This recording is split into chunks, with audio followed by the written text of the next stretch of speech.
I'm live, except I can't connect to the chat, so that's not ideal. Let's move this.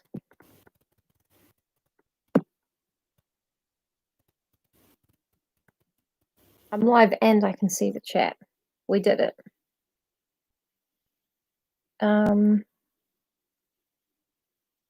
Still waiting on John. These earrings are so heavy. I would not be able to wear them for more than an hour at a time, I don't think. But it doesn't matter because, wow. That is $6 worth of fun. Sorry, I'm just finding my place. You're at the bin today. I feel like I'm in a bin. Like, as long as you're listening in or not listening in but wish you were, that's all I ask for.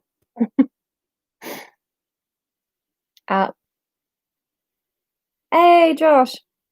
I just want to make a quick note before we begin that my hair is not going grey. This is an ash blonde, which is my natural colour. And if there are grey hairs amongst those, that's none of my business. So don't tell me. It's kind of cool. But yeah, there we go. Yeah, today's Saturday. And the Lobras is so heavy. I got him $6. It's easily $1 per kilo. That's how they feel anyway. Yes, we're not starting without John though. He's on his way back to. Oh right, yeah, no, it is Saturday, but Dungeons and Dragons is not starting for another 2 hours. Yeah, not till 4. So I won't be wearing those earrings then. That will be I will have reached the limit of what my earlobes can take. But they're pretty cool in the meantime, I think. Hi, Danny, hello. Is John with you? Because I said I wouldn't start without him, and I knew it was a lie, but I don't know if you did. Nope. Ah, man. I thought he would definitely be there by now. Oh well, we still have recap to do. I think it was around 12. Shit, I can't remember. I thought he would be there by now, but we got a recap anyway, so it's fine. Okay, so Frankenstein is the story of the captain of a ship in the Arctic who was writing a letter to his sister, and he sees a huge 8-foot tall man escaping via sled, and then he sees another more reasonable sized man dying on a sled. Picks that guy up. He's Frankenstein. Frankenstein is telling his story to the ship's captain, and then about midway through he meets up again with his creature, and then the creature is telling his story to Frankenstein, who's telling his story to the ship's captain. And those are the levels of inception that we're at right now. So the creature is basically telling him like his earliest consciousness, and when he discovered that he was a separate entity from things around him. And then when he discovered that people are quite cruel, that came really quickly afterwards. He discovered fire, but not how to make it on his own. And at the moment, he's living in a tiny hovel lean-to next to a farmer's cottage, and he's been spying on the people who live in the cottage. and learning language and their history and everything. Um, he's a little bit annoyed because there are 3 people in the cottage. There's an old man whose name is, it's French. I don't know, it's like Duvernay or something. Du or de something. And his children, Agatha and Felix, who are grown-ups. And now Felix's fiancée, Sophie, and we got to hear all of her tragic history as well. So there have been a lot of stories within stories. The old man is blind, and one day when he was alone in the house, the creature has crept in and had a little conversation with him, and then the children, adult children, came home, freaked out, and he ran away. Sad for the creature.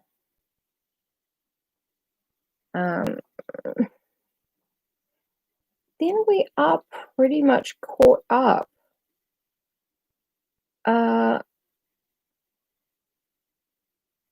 Although he does say the children come in and like the girl's screaming and the son like pulling him away from the elderly father, and he's like, oh, I could have beaten the shit out of him. I could definitely have beaten that guy up, but I was just so sad.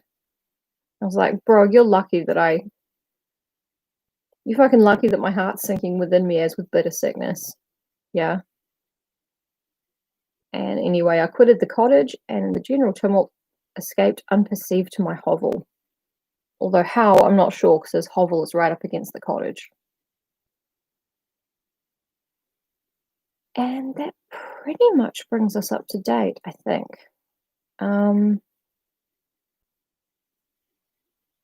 I don't think we need to recap what happened in Frankenstein's life before this. Because I don't think it's relevant to this chapter.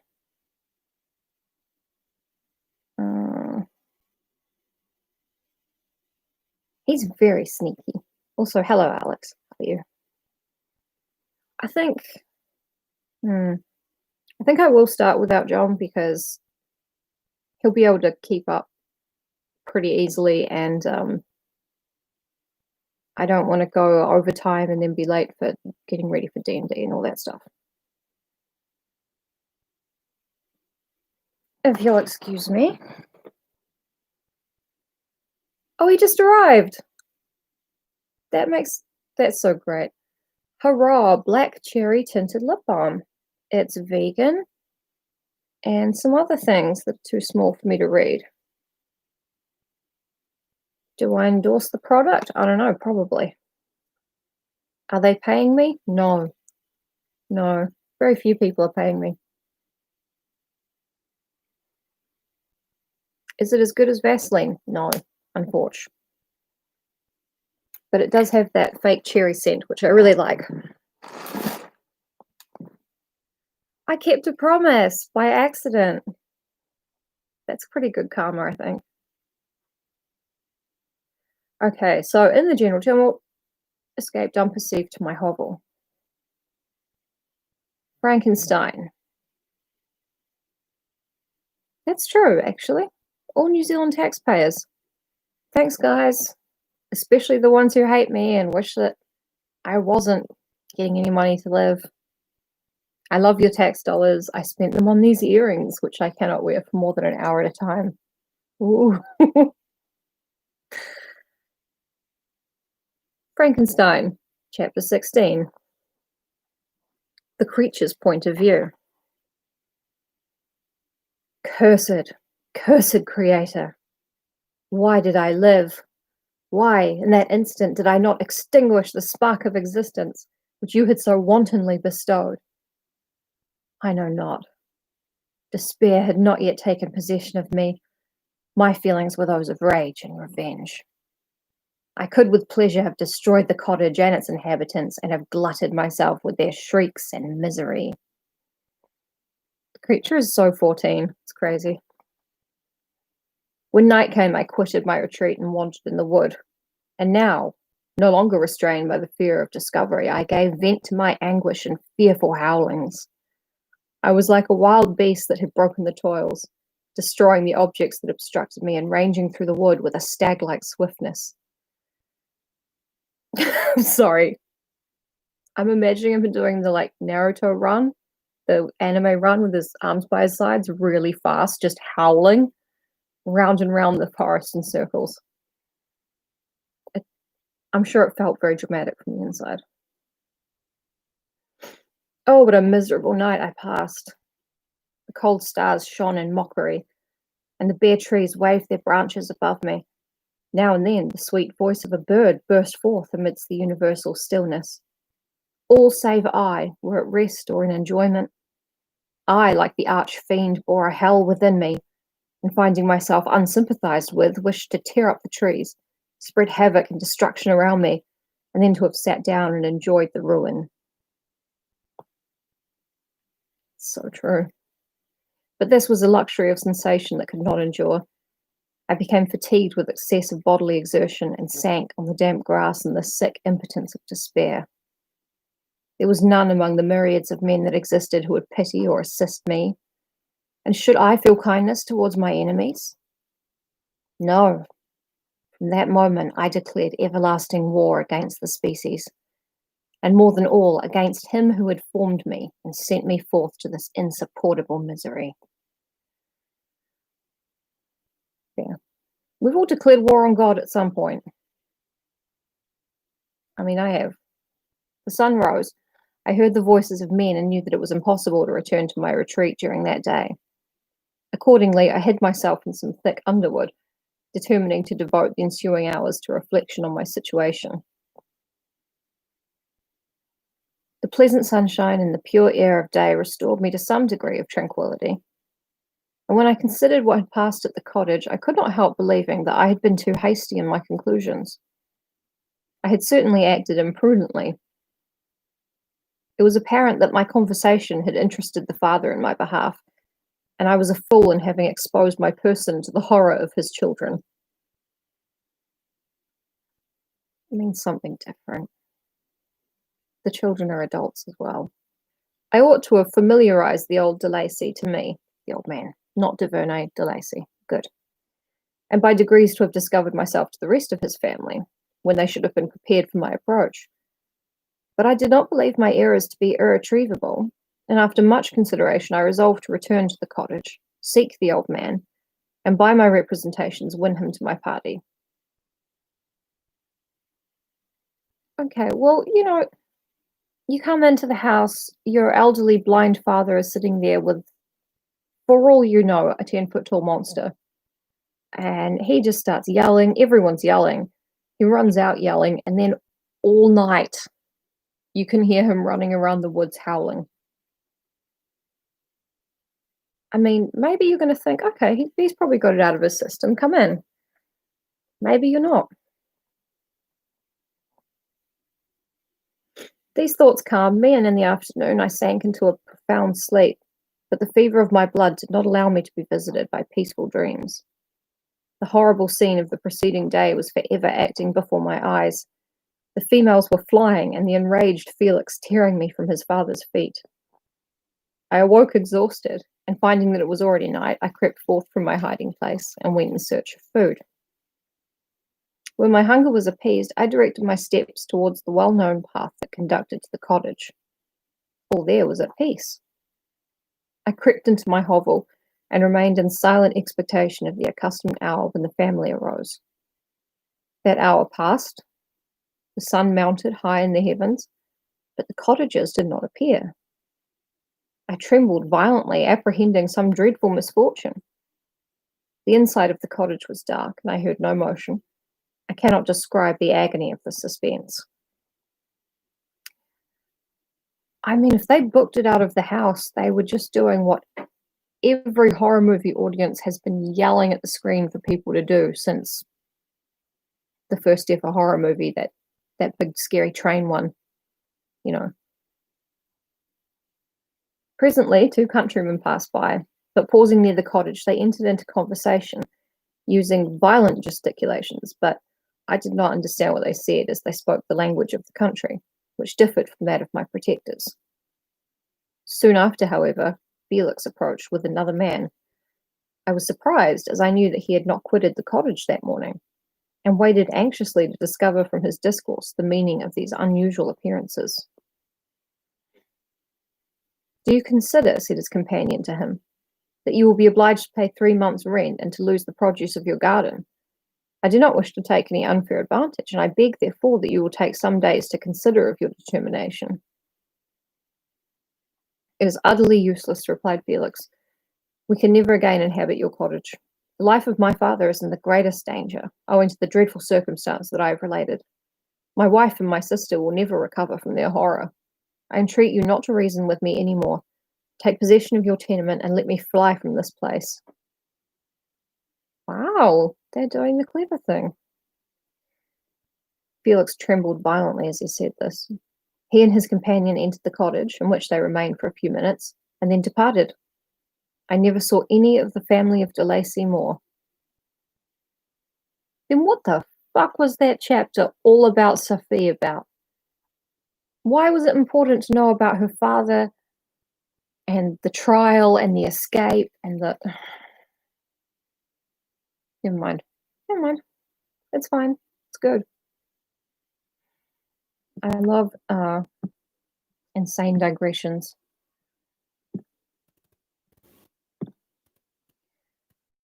I continued for the remainder of the day in my hovel in a state of utter and stupid despair. He says stupid. My protectors had departed and had broken the only link that held me to the world. For the first time, the feelings of revenge and hatred filled my bosom, and I did not strive to control them, but allowing myself to be borne away by the stream, I bent my mind towards injury and death. When I thought of my friends, of the mild voice of de Lacy, the gentle eyes of Agatha, and the exquisite beauty of the Arabian, who has a name, these thoughts vanished, and a gush of tears somewhat soothed me. But again, when I reflected that they had spurned and deserted me, anger returned, a rage of anger. And unable to injure anything human, I turned my fury towards inanimate objects. As night advanced, I placed a variety of combustibles around the cottage, and after having destroyed every vestige of cultivation in the garden, I waited with forced impatience until the moon had sunk to commence my operations. As the night advanced, a fierce wind arose from the woods and quickly dispersed the clouds that had loitered in the heavens. The blast tore along like a mighty avalanche and produced a kind of insanity in my spirits that burst all bounds of reason and reflection. I lighted the dry branch of a tree and danced with fury around the devoted cottage, my eyes still fixed on the western horizon, the edge of which the moon nearly touched. A part of its orb was at length hid, and I waved my brand. It sank, and with a loud scream I fired the straw and heath and bushes which I had collected. The wind fanned the fire, and the cottage was quickly enveloped by the flames, which clung to it and licked it with their forked and destroying tongues. As soon as I was convinced that no assistance could save any part of the habitation, I quitted the scene and sought for refuge in the woods. I mean, he doesn't do things by halves. I kind of love it. No, I do love it, actually. I think we've all wanted to burn down places, metaphorically and literally.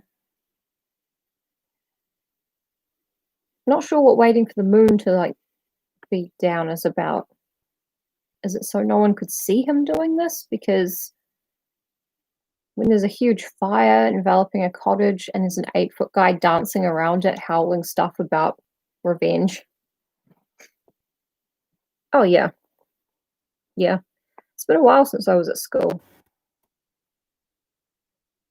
And now, with the world before me, whither should I bend my steps? I resolved to fly far from the scene of my misfortunes. But to me, hated and despised, every country must be equally horrible. We've all wanted it. We've all wanted to do it. At length, the thought of you crossed my mind. I learned from your papers that you were my father, my creator. And to whom could I apply with more fitness than to him who had given me life? Among the lessons that Felix had bestowed upon Sophie, geography had not been omitted. I had learned from these the relative situations of the different countries of the earth. You had mentioned Geneva as the name of your native town, and towards this place I resolved to proceed. But how was I to direct myself? I knew that I must travel in a southwesterly direction to reach my destination, but the sun was my only guide.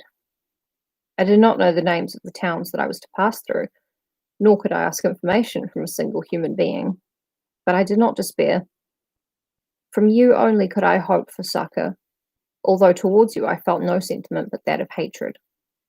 Unfeeling, heartless creator, you had endowed me with perceptions and passions, and then cast me abroad, an object for the scorn and horror of mankind. But on you only had I any claim for pity and redress, and from you I determined to seek that justice which I vainly attempted to gain from any other being that wore the human form. He's so 14. Frankenstein is extremely 19, and the creature is very 14. Just like, I fucking hate my created dad. I'm gonna go over there and I'm gonna say shit in front of him and see what he does. Fucking dad. Yeah. It's I burned a house down. What do you think about that? Yeah. Oh, you're gonna ground me? You made me 8 foot tall, genius. That was literally kind of in the earlier chapter. Yeah, just 2 teens. Babies having babies. 8 foot tall, angry babies. My travels were long and the sufferings I endured intense. Everything you endure is intense, creature. It was late in autumn when I quitted the district from where I had so long resided. I travelled only at night, fearful of encountering the visage of a human being. Nature decayed around me and the sun became heatless. Rain and snow poured round me. Mighty rivers were frozen. The surface of the earth was hard and chill and bare, and I found no shelter. Oh, earth, how often did I imprecate curses on the cause of my being? The mildness of my nature had fled, and all within me was turned to gall and bitterness. The nearer I approached to your habitation, the more deeply did I feel the spirit of revenge enkindled in my heart. Snow fell, and the waters were hardened, but I rested not. A few incidents now and then directed me, and I possessed a map of the country, but I often wandered wide from my path. The agony of my feelings allowed me no respite. No incident occurred from which my rage and misery could not extract its food. But a circumstance that happened when I arrived on the confines of Switzerland, when the sun had recovered its warmth and the earth again began to look green, confirmed in an especial manner the bitterness and horror of my feelings. That is such a massive mood. Honestly, nothing that happens to me cannot piss me off. Everything. I traveled from wherever the fuck I was at to Geneva, and everything that happened to me along the way just pissed me off more. Because I am Frankenstein's monster, and I'm 14 years old. It's like that scene where they go to get the brain, and there's like normal brain and 14-year-old brain. How many unholy birthdays is he going to forget? Terrible. He was kicking a can. He was doing the sad Charlie Brown walk the whole way. I generally rested during the day and travelled only when I was secured by night from the view of man. One morning, however, finding that my path lay through a deep wood, I ventured to continue my journey after the sun had risen. The day, which was one of the first of spring, cheered even me by the loveliness of its sunshine and the balminess of the air. I felt emotions of gentleness and pleasure that had long appeared dead revive within me. Half surprised by the novelty of these sensations, I allowed myself to be borne away by them, and forgetting my solitude and deformity, dared to be happy. Soft tears again bedewed my cheeks, and I even raised my humid eyes with thankfulness towards the blessed sun, which bestowed such joy upon me. I feel like the story's going to have a happy ending. I continued to wind among the paths of the wood until I came to its boundary, which was skirted by a deep and rapid river into which many of the trees bent their branches, now budding with the fresh spring. Here I paused, not exactly knowing what path to pursue, when I heard the sound of voices that induced me to conceal myself under the shade of a cypress. He's got seasonal depression, he's got growing pains, he's got teenage mind. It's a problem. I was scarcely hid when a young girl came running towards the spot where I was concealed, laughing as if she ran from someone in sport. She continued her course along the precipitous sides of the river, when suddenly her foot slipped and she fell into the rapid stream. I rushed from my hiding place and, with extreme labour from the force of the current, saved her and dragged her to shore. She was senseless, and I endeavoured by every means in my power to restore animation. That's dramatic irony, I think. Or is it? Don't know. But I was suddenly interrupted by the approach of a rustic, who was probably the person from whom she had playfully fled. On seeing me, he darted towards me, and tearing the girl from my arms, hastened towards the deeper parts of the wood. I followed speedily, I hardly knew why, but when the man saw me draw near, he aimed a gun, which he carried, at my body and fired. I sank to the ground, and my injurer, with increased swiftness, escaped into the wood. This was then the reward of my benevolence. I had saved a human being from destruction, and as a recompense I now writhed under the miserable pain of a wound which shattered the flesh and bone. The feelings of kindness and gentleness which I had entertained but a few moments before gave place to hellish rage and gnashing of teeth. Inflamed by pain, I vowed eternal hatred and vengeance to all mankind. But the agony of my wound overcame me. My pulses paused, and I fainted. For some weeks I led a miserable life in the woods, endeavouring to cure the wound which I had received. The ball had entered my shoulder, and I know not whether it had remained there or passed through. At any rate, I had no means of extracting it. My sufferings were augmented also by the oppressive sense of the injustice and ingratitude of their infliction. My daily vows rose for revenge, a deep and deadly revenge, such as would alone compensate for the outrages and anguish I had endured. His revenge just gets more dramatic every day. No wonder he's tired. After some weeks, my wound healed, and I continued my journey. The labours I endured were no longer to be alleviated by the bright sun or gentle breezes of spring. All joy was but a mockery which insulted my desolate state and made me feel more painfully that I was not made for the enjoyment of pleasure. But my toils now drew near a close, and in 2 months from this time I reached the environs of Geneva. It was evening when I arrived, and I retired to a hiding place among the fields that surround it, to meditate in what manner I should apply to you. I was oppressed by fatigue and hunger, and far